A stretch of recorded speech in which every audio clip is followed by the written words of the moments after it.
Давай приготовим супчик под моим контролем. Вам сейчас сфотать холодильник и показать фото?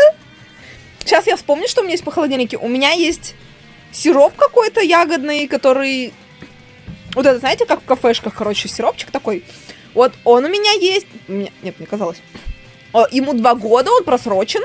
Его зовут Виталий. Там еще есть прокисшее молоко, которому 4 месяца. Ему я не дала имени.